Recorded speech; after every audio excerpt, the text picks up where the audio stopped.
Jai. So for those who've been following the text, this is a kind of a dive into the deep part of the pool where there's a lot of philosophy and the storyline, the action of the pastimes has been somewhat suspended in this 1 year since Brahma stole the calves and cowherd boys and has now come and offered his prayers. This week, we covered a very important point for the followers of Lord Brahma in the Brahma Sampradaya, his understanding simultaneously the glories of the Supreme Personality of Godhead and his inconceivable power and opulence. That was actually revealed to him. The omnipotence of God. And simultaneously, how that source of everything as manifested as a small cowherd boy in the village of Vrindavan and is loved for his personality and his characteristics and his qualities by the people of Braj. So although what he does is he actually prays to take his future birth in Vrindavan. And if not in Vrindavan, then just outside of Vrindavan, so that the dust from the feet of the devotees there will touch him and he will be blessed by that. In other words, what he's asking is that although you are the Supreme Personality of Godhead, omnipotent and all-powerful, I desire to have a loving, intimate relationship with you for the person you are. And then there's the conclusion of his prayers and his request to leave and go back to his abode and allow Krishna to again pick up where he left off 1 year before, playing with his cowherd boyfriends. Also want to take an opportunity to thank Premananda Prabhu. I hope you all had a chance to look at the chart he compiled.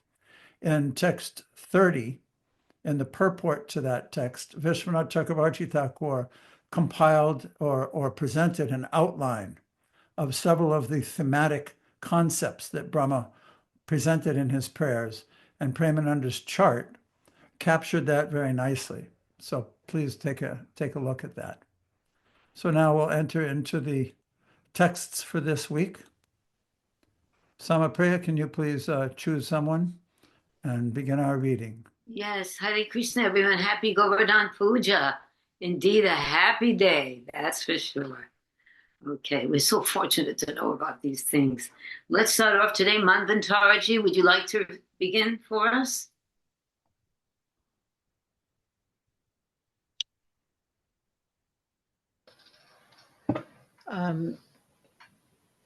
Text through 30. My Lord, if one is favored by even a slight trace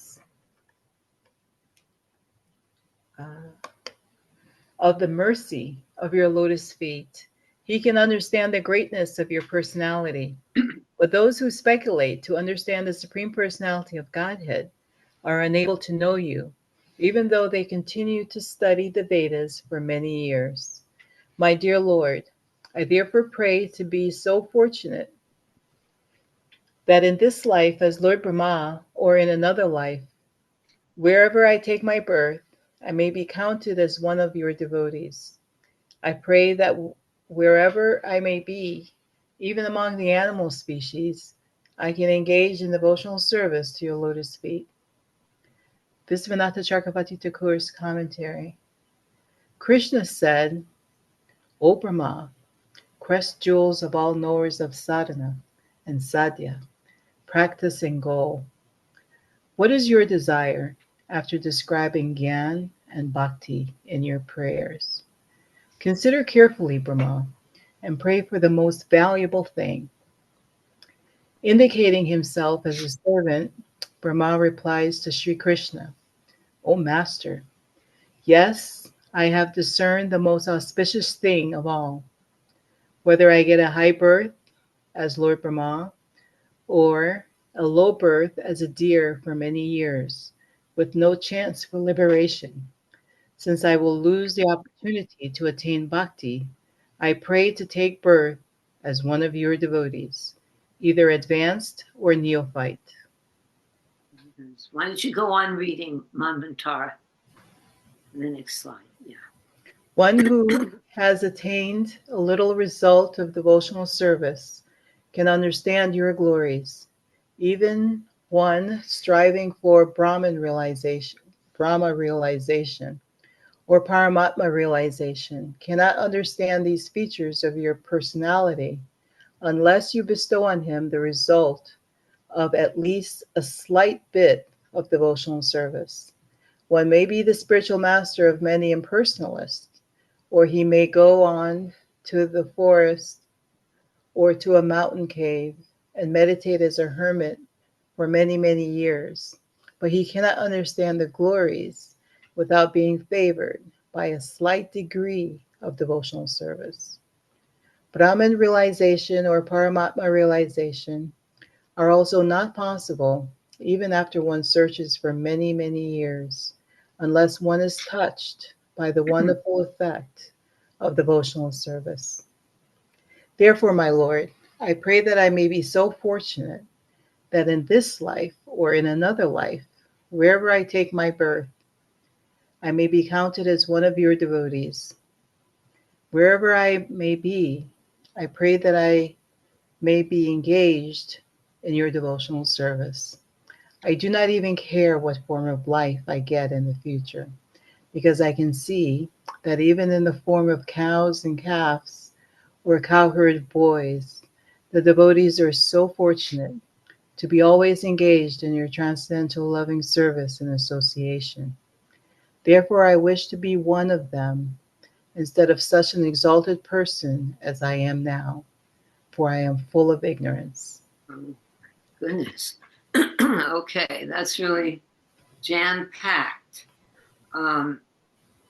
Speculate, the word speculate just came up in the first two sentences.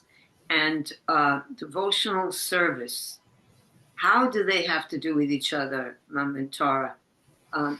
How is it that that will save one from speculation to be engaged in devotional service? It's implying that it's being offered in a loving mood somehow or the other. Brahma is saying that just a little bit of mercy, just to be able to be engaged in devotional service. So devotional service is something that is offered to Krishna that is pleasing. Usually that's favored, right? What is pleasing Right. to Krishna. So usually Krishna says that devotional service is best offered to the servant of the servant of the servant of my devotee, and instead of him directly. Okay, so that also is very true. But what does it mean? This submissiveness. What kind of position must one put himself in to get the mercy of the Lord? Humility. Humility, and what was that, Tisha? Surrender. Surrender. Right. And who would surrender to the master? Someone who accepts. What? I'm going to say when you serve your master, you surrender. I guess they go together. Good. Servant. In order to have this mentality and to engage in devotional service, one has to be in his constitutional position of dasunu dasa, just like Manvantara just said. Serve the servant of the servant of the servant. Serve, that serving mentality, not I am here, I'm going to do you a favor. This is a humble, submissive service attitude. Prabhupada used to say submissive oral reception. Submissive oral reception. Of course, we must have the right person to hear from if we hear submissively, which is all about being a servant. Good. All right. Anybody else have something to say about this? Acharya's got his hand raised. Yeah, okay, Acharya. He said, I can't really see the hand. Yes, Prabhu. Hare Krishna. I really like how you explained about Brahma is establishing himself in Dasya, because that's all, actually, that exact point is also made by Sanatana Goswami in his commentary on this verse, that he's saying, I want to be engaged in your service. That means he's establishing himself as Dasya, as the servant. And I'm reminded of a favorite part of the CC. I can't remember if it's the third or fourth chapter in the Adi Leela, the glories of Advaitacharya.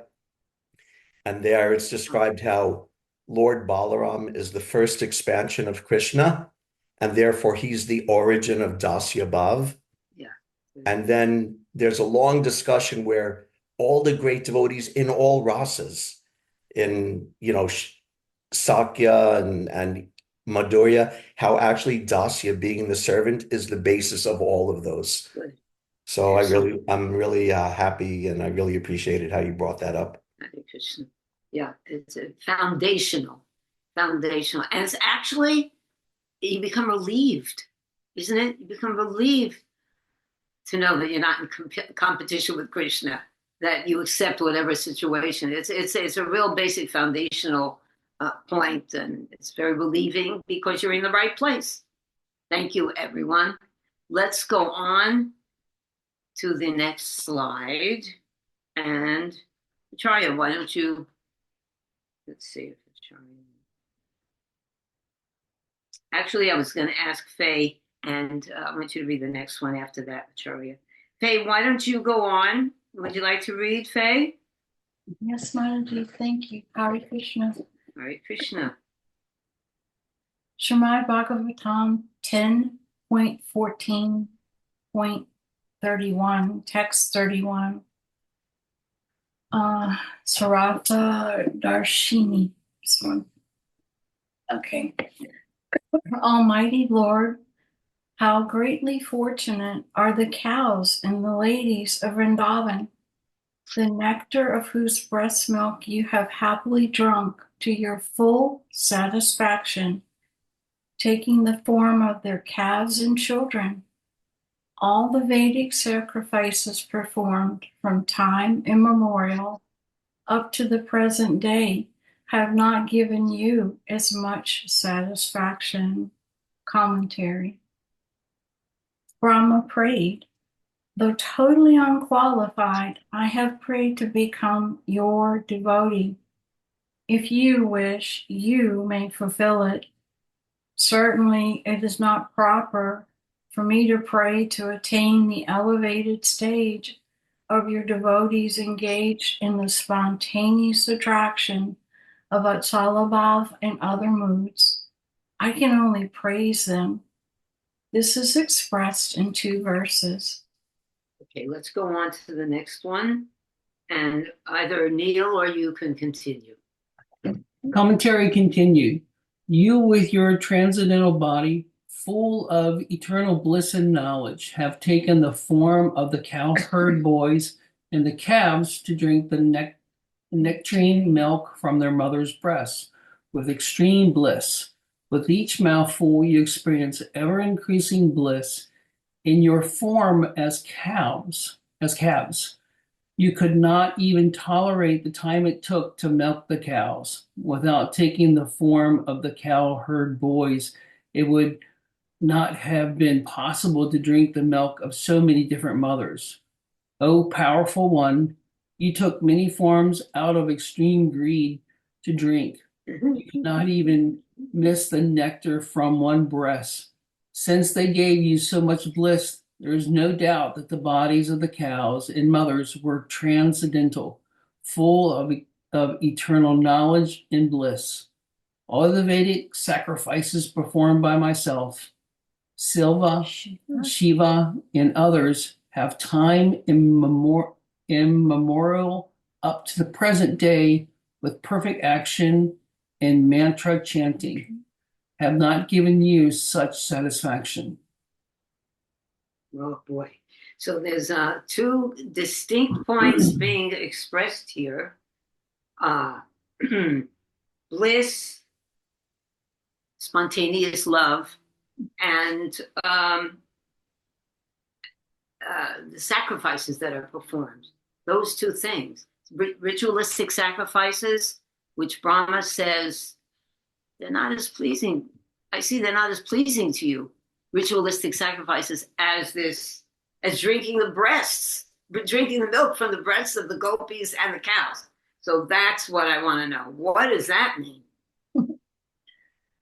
The inhabitants of Vrindavan are so elevated. They are so full of love for Krishna. Everything they do is about Krishna, and they don't even really always know who Krishna is. They just know they love him. Good, excellent. Do you follow that? Do you Bliss. follow? Neil, can you understand that? I do That is- understand that. Yes. Okay, pure Okay. love is very attractive to everyone. What to speak of God? He wants our love. And does anyone? Okay, one more question. And thank you, Faye. That was the perfect conclusion.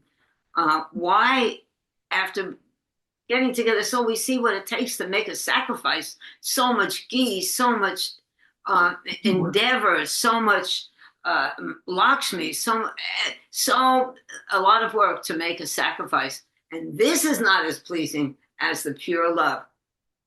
Why is that? Why is that, Acharya?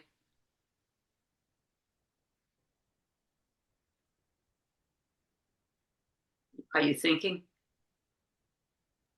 I was fumbling a little to Okay. turn on my audio. Okay.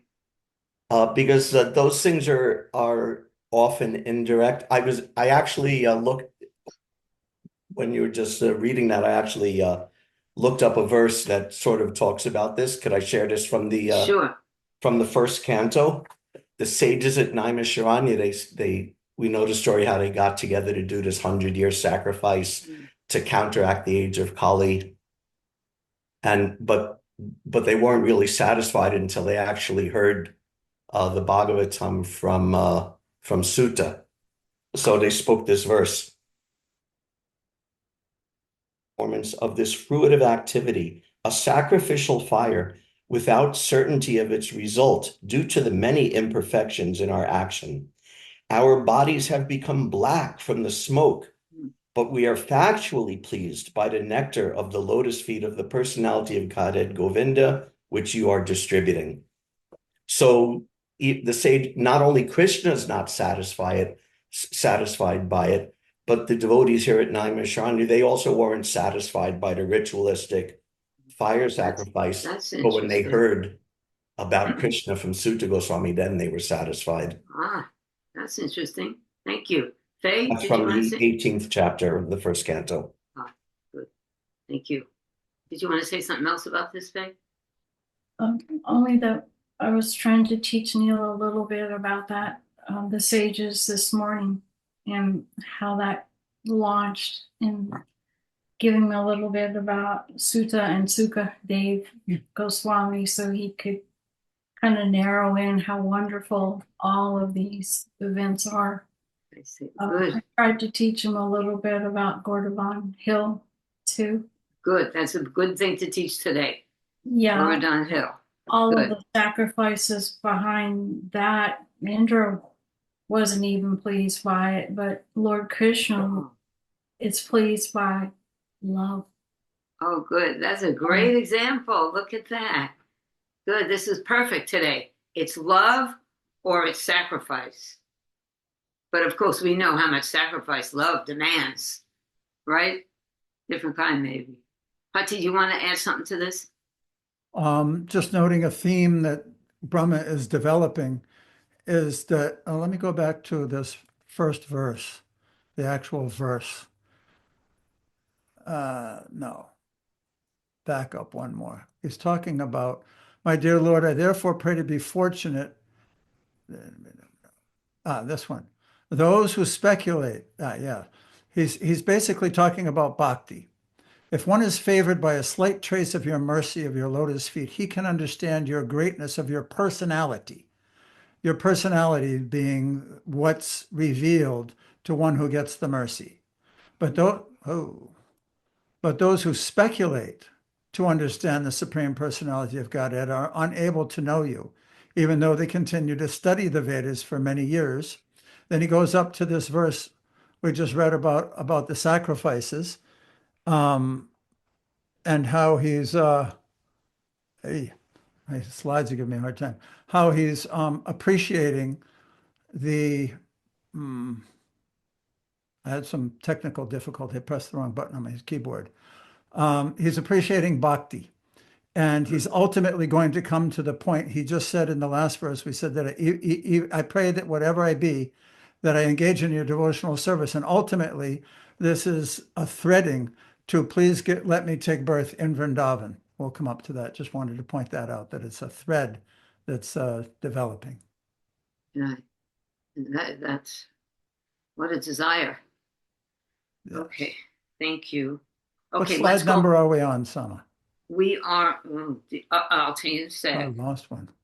Okay, no, you didn't. Yes, 10, 14, 29. 32 to 30. No, we just did that Oh, one, okay. right? So this one, it's the same as the two you just read, that Faye just read, but it's the same verse. It is? Yes. Okay. Acharya, would you like to read that? These next two slides? Yes. Oh. Krishna book, text 31. The gopis and cows of Vrindavan are so fortunate that they have been able to supply their breast milk to you.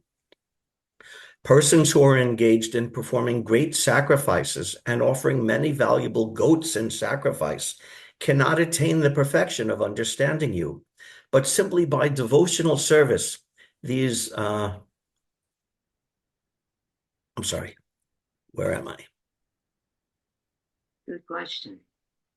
Um, Pati, unmute, Pati. I'm not sure I'm at the right place. Yeah, there. Is that what I'm supposed to be reading now? Pati, unmute. One moment. Yes, this is where you are. Text 31, Sorry. okay. Yeah, excuse me. You're just going to keep reading. Okay. Oh, Persons who are engaged in performing great sacrifices and offering many valuable goats in sacrifice cannot attain the perfection of understanding you, but simply by devotional service, these innocent village women and cows are all able to satisfy you with their milk. You have drunk their milk to satisfaction, yet you are never satisfied as much by those engaged in performing sacrifices. I am simply surprised, therefore, with the fortunate position of Maharaj Nanda, Mother Yashoda, and the cowherd men and gopis, because you, the Supreme Personality of Godhead, the Absolute Truth, are existing here as your most intimate, lovable object. come on, Pati. Next No, slide. Sama, Yeah, you have to finish. You're mixing up the other way. I'm mixing up stuff. All right, let's make a little comment on this one. Acharya. I got a little mixed up from the slides. I like it. It's nice that it's Brahma is, or Prabhupada is, like referring back to the original Leela of stealing the cows and the calves and Krishna's motivation, that in that way he gets to taste the milk of every mother in Vrindavan and every cow in Vrindavan. And so I like that about this verse, that he's referring back to that, reminding us why Krishna did this pastime. This actually is the conclusion. This is the reason. That's the verse, the love versus sacrifice. Right. Performance of sacrifice. This little verse from the Krishna book is a full description of it. So that's the conclusion. All right. So I got mixed up because sometimes the format is a little difficult. But why don't you go on now reading Acharya with these next two, which I think are referring to the same thing. Yes. Okay. Srimad Bhagavatam 10:14, text 32 and 33, Sarartha Darshini. How greatly fortunate are Nanda Maharaj, the cowherd men, and all the other inhabitants of Rajabhumi. There is no limit to their good fortune, because the absolute truth, the source of transcendental bliss, the eternal supreme Brahman, has become their friend. Yet even though the extent of the good fortune of these residents of Vrindavan is inconceivable, we 11 presiding deities of the various senses, headed by Lord Shiva, are also most fortunate, because the senses of these devotees of Vrindavan are the cups Right.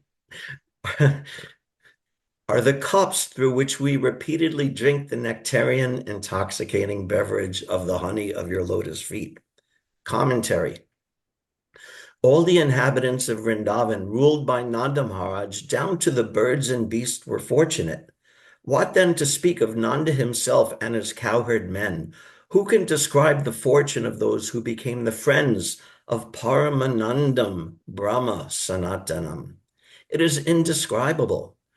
The gopis themselves say, "O Nanda, everyone in Vraja has uncontrollable attraction to your son, and he has natural affection for us. What is the cause?" Srimad Bhagavatam 10:26-13. The cause is that Krishna is Purnam Brahma, the complete absolute truth.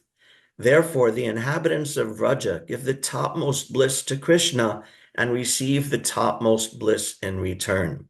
Witnessing this exchange of love, Lord Brahma repeats the phrase Aho Bhagyam twice to indicate his extreme bliss and astonishment. Now, Krishna Wow. book from the same verse. Okay. Verses. Yeah. There you go. Read that. Read that too. Yeah. It's the same. It's the same. Say, right. Same verse. My dear Lord, no one can actually appreciate the good fortune of these residents of Vrindavan. We are all demigods, controlling deities of the various senses of the living entities, and we are proud of enjoying such privileges. But actually, there is no comparison between our position and the position of these fortunate residents of Vrindavan, because they are actually relishing your presence and enjoying your association by dint of their sensory activities. We may be proud of being controllers of the senses, but here the residents of Vrindavan are so transcendental that they are not under our control. Actually, they are enjoying their senses through service to you. I shall therefore consider myself fortunate to be given a chance to take birth in the land of Vrindavan in any of my future lives. Wow. So that's the clue. There's a lot of clues here. Pati, could you bring it back to that?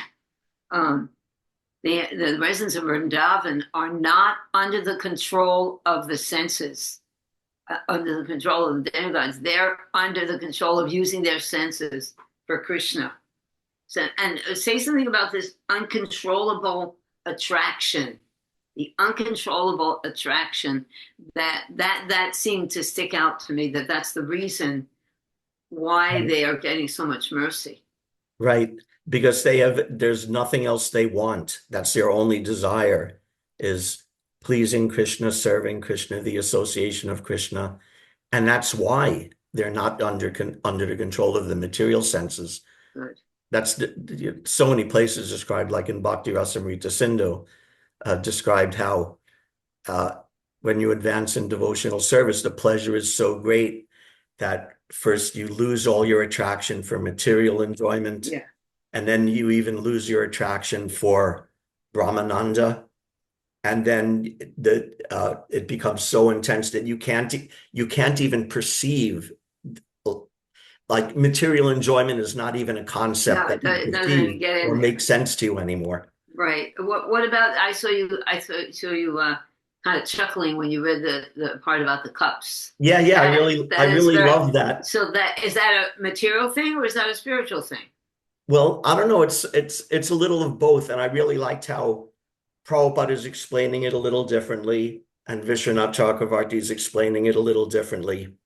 That Vishwanath Chakravarti, he's taking it that Lord Brahma is saying, oh, at least we get the benefit that we demigods, we're the lords of all the different senses of all the living entities. So when the devotees are, perceiving Krishna with their senses, then we get some like some benefit from it. Definitely. Because we're the Lord of the senses. We're like the cups that the is, nectar of Krishna consciousness is being poured.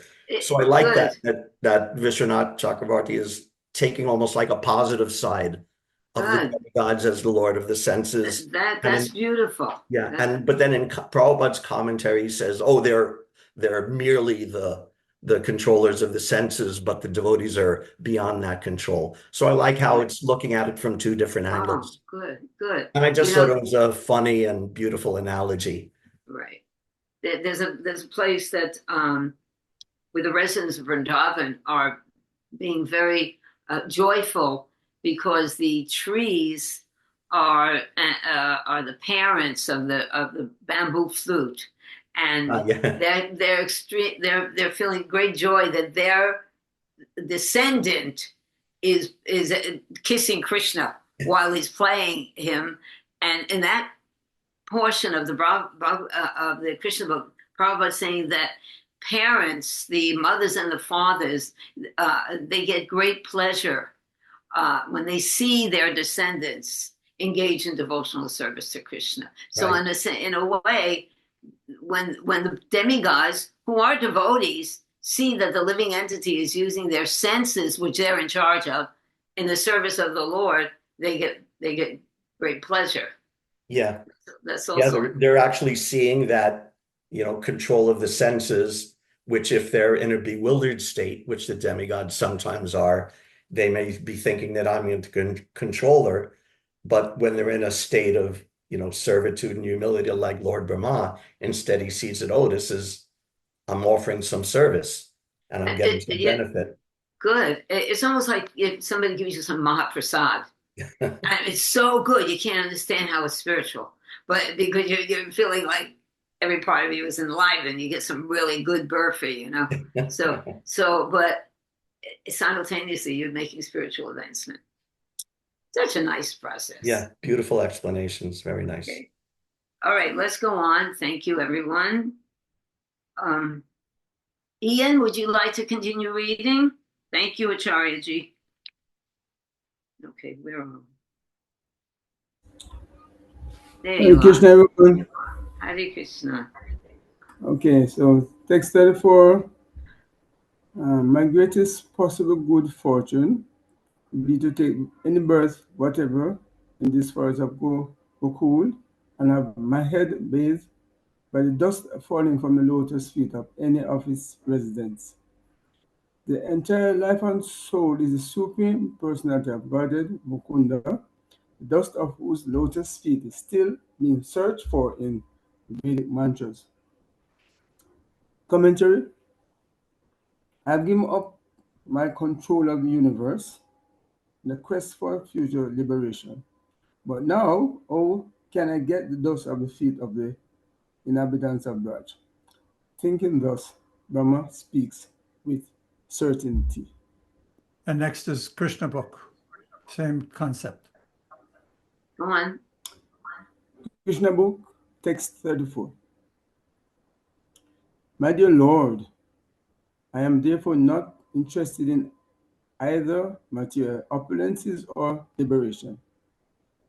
I am most humbly praying at your lotus feet for you to please give me any sort of birth within this Vrindavan first, so that I may be able to be favored by the dust of the feet of some of the devotees of Vrindavan. If I am given a chance to grow as a humble blade of grass in this land, that would be a glorious birth for me. But if I'm not so fortunate to take birth within the forest of Vrindavan, I beg to be allowed to take birth outside the immediate areas of Vrindavan, so that when the devotees go out, they will walk over me. Even that would be a great fortune for me. I'm just aspiring for birth in which I will be smeared by the dust of the devotees' feet, because I can see that everyone here is simply full of Krishna consciousness. No one here knows anything but the lotus feet of Krishna and Mukunda, for which the Vedas themselves are searching. What does that mean? No Wow. one here knows about anything about the lotus feet of Krishna or Mukunda, for which the Yes. Vedas themselves are searching. Yes. Hati, first let me ask my husband this. Hati, what does that mean? No one here knows anything but the lotus feet Oh, of Krishna. sorry. Oh, okay. No one has knows anything, but okay, sorry. Okay, Ian, thank you. Tell me what you think about this. What is this? He wants to be a blade of grass. What does that mean? any birth at all in Vrindavan. To be and now why to be favored by the devotee? That's a good topic. You tell me about that. Why is it so important? Why does Lord Brahma, the Supreme Lord of the universe, want to be favored by a devotee? Yeah. So, for example, Lord Chaitanya says in Shikshata prayers that one should chant the whole name of the Lord in humble state of mind, and further said one should be Lord on the street, straw on the street. So a blade of grass is that the grass is trod upon by many feet. But the grass in the day takes it quite humbly, not complaining. Yes. So even after, so Bama is saying, even if it's not in the immediate area of Vrindavan, but even outside of Vrindavan, because some or the other, devotees were passing, and the dust, we get the dust of the lotus feet. Good. So we see the whole blade of grass is important because, as we said, you strut on the grass doesn't complain. That's a good point. That's a very important Yes. point. But there's another point. Why does he want this? What do we know is one of the most important things about devotional service? How we receive it. You mean the humility in which it is done, devotional service? No, not necessarily. You can't get this without I think you have to be a humility. little more clear, Sam, about what Okay. you're digging in. Basically, I'm talking about without getting the mercy of a pure devotee, one who is engaged in devotional service, and one who is in love with Krishna. We can't get that unless we're favored by someone who has it, right? So that's what's being spoken of here. That Yes. For example, in the story of Narada Muni, he was fortunate to have the associates send the persons during those 4 months, and by hearing Krishna Katha and by rendering some service and benefit from some prashadam, then was able to be so enlivened and enlightened that he become eventually a special emissary of Sri Krishna. So the mercy of the devotees and Sri Krishna very important. Good. That was a perfect explanation. In fact, in class the other day here in Alachua, there was some discussion of that, getting the mercy of the Bhaktivedantas. Good. Excellent point. That's what I was looking for. This is why Brahma wants to take birth there. He wants to get the mercy. He wants to get that love. And you have to get that through the most humble position of being a servant of the servant, which was Mandatar's statement also. Thank you. That was beautiful. Okay. There was actually a sentence. Oh, Acharya has a... okay, go on, Pati. There was actually a sentence in this purport which really jumped out. This is the creator of the universe, the topmost position of any society in the entire universe. And he says, if I am given a chance to grow as a humble blade of grass in this land, that would be a glorious birth for me. That's practically inconceivable. We all have desires. Everybody wants to be appreciated and move up in society and get different things.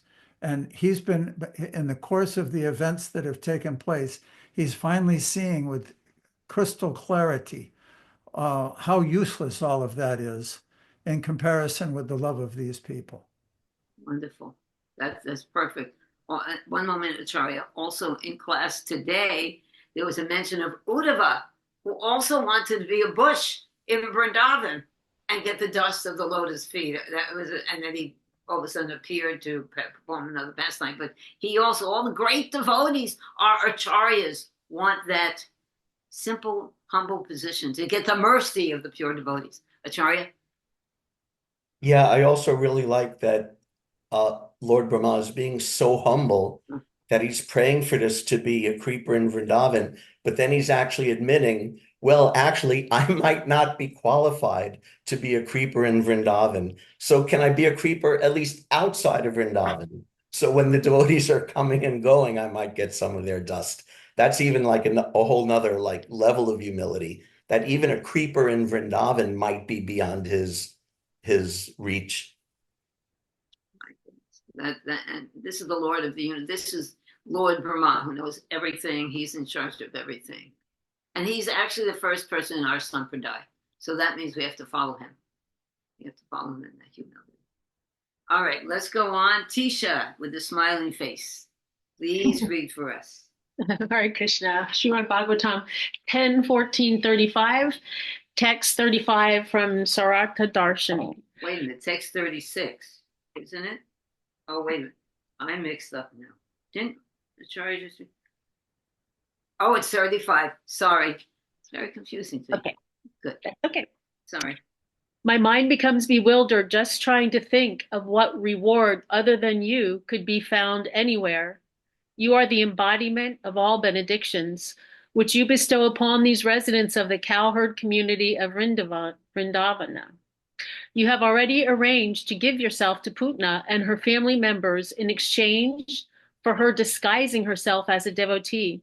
So what is left for you to give these devotees of Vrindavan, whose homes, wealth, friends, dear relations, bodies, children, and very lives and hearts are all dedicated only to you?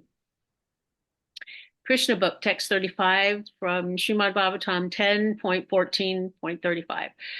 These residents of Vrindavan have given you everything, their bodies, their minds, their love, and their homes.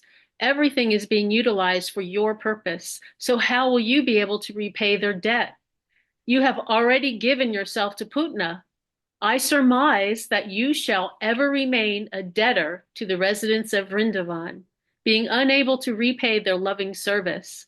My Lord, I can understand that the super excellent service of the residents of Vrindavan is due to their spontaneously engaging all natural instincts in your service. It is said that attachment for material objects and home is due to illusion, which makes a living entity conditioned in the material world. But this is only the case for persons who are not in Krishna conscious. In the case of the residents of Vrindavan, such obstructions as attachment to hearth and home are non-existent, because their attachment has been converted unto you, and their home has been converted into a temple because you are always there, and because they have forgotten everything for your sake. There is no impediment. For a Krishna conscious person, there is no such thing as impediments in hearth and home, nor is there illusion. Okay, wait a second. Don't change the thing, Patti. I want you to read again that last part. In the case of starting from in the case of the residents of Vrindavan. Vrindavan. Thank you. In the case of the residents of Vrindavan, such obstructions as attachment to hearth and home are non-existent, because their attachment has been converted unto you, and their home has been converted into a temple because you are always there, and because they have forgotten everything for your sake. There is no impediment. For a Krishna conscious person, there is no such thing as impediments in hearth and home, nor is there illusion. All right. This is the essence of Krishna consciousness right here. I want you to explain that. Explain the essence of Krishna consciousness. I can totally explain that. It sounds amazing, and I'm trying to get there. But wow, the difference between material life, the muck of what I think we're stuck in, compared to that, have no attachment, everything just for Krishna. Even your home is Krishna's temple. There's no impediments, and that sounds glorious. It is glorious, and it's a process. So there's no reason to get discouraged. And if you just do it, it is Krishna's home. You're just doing it already. You are just doing it. So we can all be on this platform. It might feel unusual in the beginning, because that's the nature of we're so used to matter. We're so used to our own pleasure, not understanding that this is actually the pleasure of the soul. This last little section of the purport to me is the most important, and achievable. We can achieve that. You wouldn't be here sitting here. None of us would be here sitting here listening to this and delving into it if this wasn't the natural condition of the soul, somehow or other, we're blessed to be doing this. We are very fortunate. Like Madhuri? reading it, there's something in you that knows, like I don't know what it is, but there's something I feel inside myself that knows that's where I want to be. I don't know what it is, but something instinctively, that's where I want to be. I want to be there. I wonder what that is. What do you think that is? Take a wild guess what you think that is. I hope it's I hope it's Krishna in my heart. It's Krishna in your heart and your heart and you. It's the Paramatma and the Atma. It's the soul. That's the pure soul. I want that. That's the pure soul. Even for a second, we got it, right? Beautiful. Pati? I was just going to let you know Madhurya Leela's hand is raised. Okay, Madhurya, good, because you are going to read. And thank you, teacher, my darling. That was beautiful. Okay, Madhurya. Hi, Bill. Happy Govardhan Pujan. Oh, thank you. So Prabhupada uses this example. He's said several times, you can have two homes side by side, and the same activities are taking place in each home, except in one, it's for the pleasure of Krishna, and in the other, it's for their own pleasure. So that makes a whole difference. They look the same, everything is the same, but the purpose is different. I have one question. This confused me in this paragraph in the purport when I listened to it earlier. It said that Krishna, he says, Krishna, you've given yourself to Putana. That's confusing. Right? You've already given yourself to Putana. And then how can you give, to anybody else? So I didn't understand that part because, right. I mean, he's given himself to so many people, not just Putana. I know she got the position of the mother, just like Devaki and Yashoda. But this part, I wasn't. You have any insight in that? Why he says that? I asked the same thing to my husband. I was also confused about that, but I think it's a matter of an expression. Of course, Krishna is giving himself to everyone, but you see, he's just comparing. Look, you've given everything to Putana. How are you going to give anything else? He's not. We know Krishna can do everything else twice. But I think it's a matter of expression. But do you want to? Yeah. Well, Krishna, also, sorry. Go ahead. Krishna says in Bhagavad Gita, Yayata mam papadyante, that as they surrender unto me, I reward them accordingly. So Putana, she dressed up nice and fancy and made herself beautiful, and she put poison on her breasts, and she came to Krishna to kill him. But because she had a little tiny bit of motherly affection or motherly sentiment, a little bit, actually she wanted to kill him, but she had a little tiny bit of motherly affection. Therefore, she became a mother in the spiritual world. These people have dedicated everything, every moment of their lives since time immemorial, and they're completely 100% surrendered. What more? How can he possibly reciprocate if he made her a mother?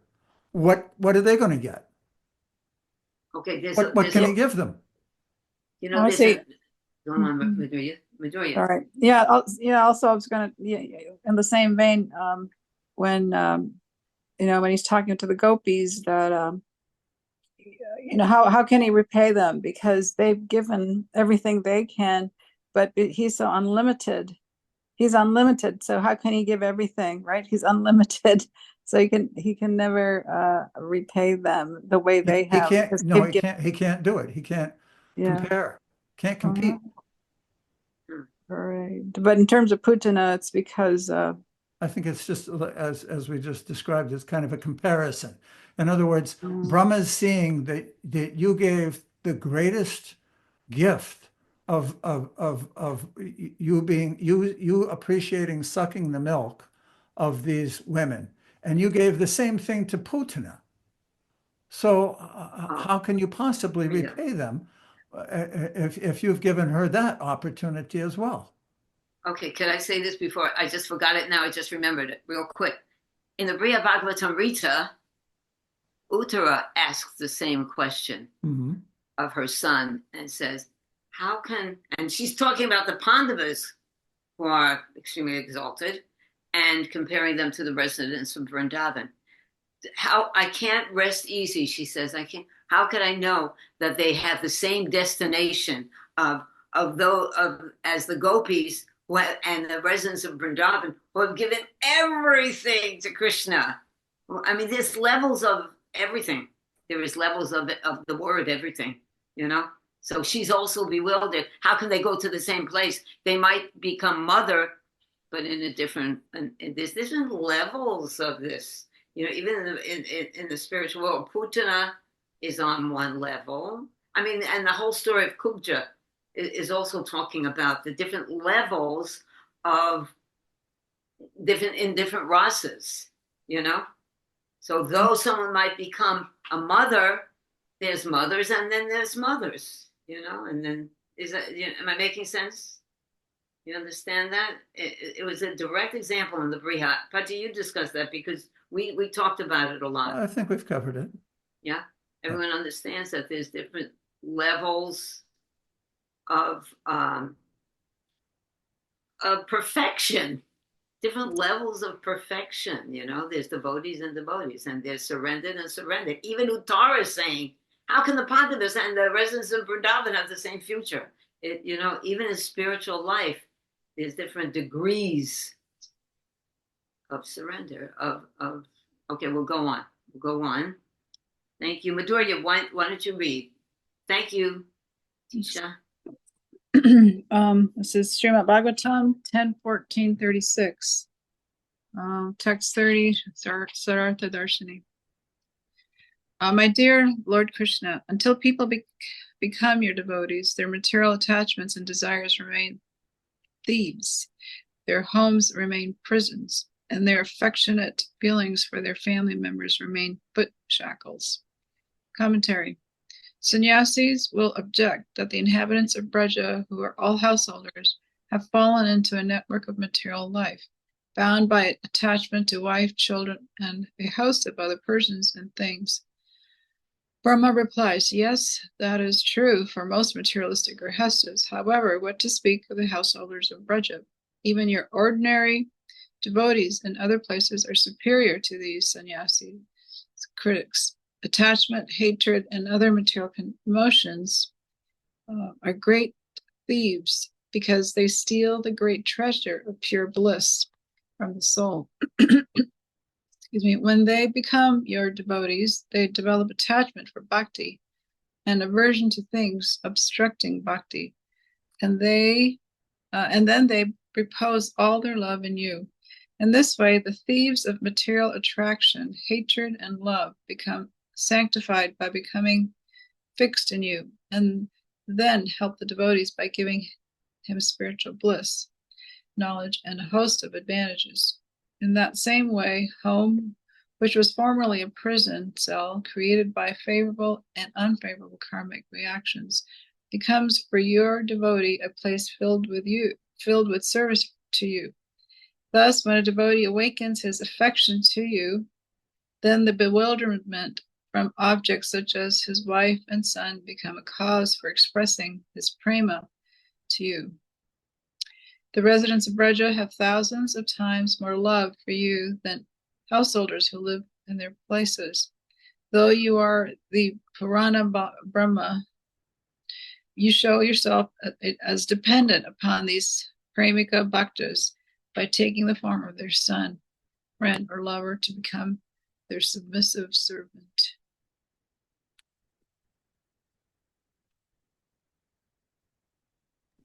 Hare Krishna. That's the big difference between Putana and Mother Yasoda right there. I mean, seriously. Okay, give me an explanation of this now, Madhurya Ji. Oh, well, I like this analogy about how they're a prisoner, the prison, they call it our senses are thieves. Yeah. Because they steal the great treasure of bliss from the soul, because they want to go after their own independent fulfillment, but it's actually distracting from the real purpose and the real love, which is there in serving the Supreme Lord and his devotees. That's what Prabhupada said one time, that how Um, austerity is the wealth of the Brahmin. Austerity. Yeah. Austerity. And the prison, I like that analogy too, you know, like we were talking in the last verse. If you're doing service at home and you have deities and, you know, everything you do, even though it may not be directly connected to the deity itself, but it's a temple. So it's no longer a prison. Right. But Yeah. although I mean, you could be Krishna's remote. You could be remote. You know, you don't have to live next to the temple. You could be hundreds of miles from a temple. But if you do these things, then it's a temple, and you It know. is a temple. Mhm. Good. It is a temple, and certainly your home is a temple. Vidurya has magnificent deities that she worships daily, many, many times with many offerings, and I mean that's a temple. You know, Prabhupada came to make every home a temple. You know, there are many, and many of the people here on this Zoom, they have temples in their homes. Actually, the home should be a temple. Well, most devotees, I mean, like yourself, and have some deities at home, so there are temples. Yeah, They're that's serving true. them. Very You have beautiful. magnificent in worship. In fact, Hare Krishna. We try to become devotees. That's our life, right? We try to do that. I don't know if you can see it, Sama. Ian's hand is raised. Ian, my friend. Okay, thank you, Madhuryaji. Ian, can you please tell us? So yeah, we're just cracking up at that text where the home is like a prison. Yeah, put it up. Yes. There you go. Yes. Where is it down? The homes remain prisons, and their affectionate feelings for their family members remain foot shackles. So we know what a prison is. You're confined. Whatever you do is restricted, and you're not very happy.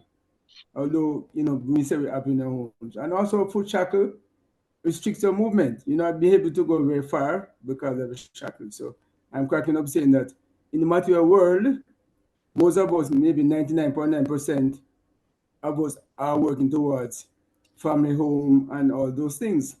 Now, this is very enlightening would be shocking to some person that our homes, they're saying thieves, prisons, and shackles. I mean, we work in our lives for. So this is really some enlightenment. And also, before I go, I'm also amazed, yes, at the realizations of those persons who come in contact with the Supreme Lord in the center. Brahma was bewildered. But now Brahma is expressing so much realization. So I'm saying, how is it that Brahma, in one sense, he was trying to treat the Lord, but now he's expressing so much deep realization. So maybe something for us to learn is part of Krishna's Leela. But I'm amazed at the realization and the words that are said in the presence of the Lord. That's my little bit. Wow, Education. that's not beautiful. Thank you. Sama, has everybody read? Has everyone read? I think so. Yes. So I think what I'm going to do here is share with everybody that part of our home worship is that we have a Govardhan Shila. And although they're having the Govardhan festival here at the temple tomorrow, we also have some other devotee God brothers and God sisters who have Govardhan Shilas, and they're performing devotional Govardhan Puja right now. Actually, we're a little late, so I'm going to end the meeting a little quickly this week. And our And Govardhan stop Shila, there. wait, Our I gotta Govardhan tell- Shila is there. he's there and he didn't sleep here last night and he's over there. So I got to get there and make sure he's okay. So we're going to end now and pick up again next week. I just wanted everybody to get a chance to share, especially this sentiment of Lord Brahma becoming so humbled and wanting to take a birth in Vrindavan. And don't forget that our software works in such a way that you have to sign up for November if you want to continue studying, because now what happens at the end of this, at the end of Brahma's prayers, is that now Krishna is back in the forest with his friends and calves again, exactly 1 year later, after killing Aghasura. So it's like a full circle, and we'll be back there tomorrow. Thank you, everyone. I love you all. You're so Hare sweet. I love you. Thank you. Thank you. Okay. Jai Giriraj Maharaj. Jai Giriraj Maharaj. Yes, bye. Have a good week. Hare Krishna. Hare Krishna.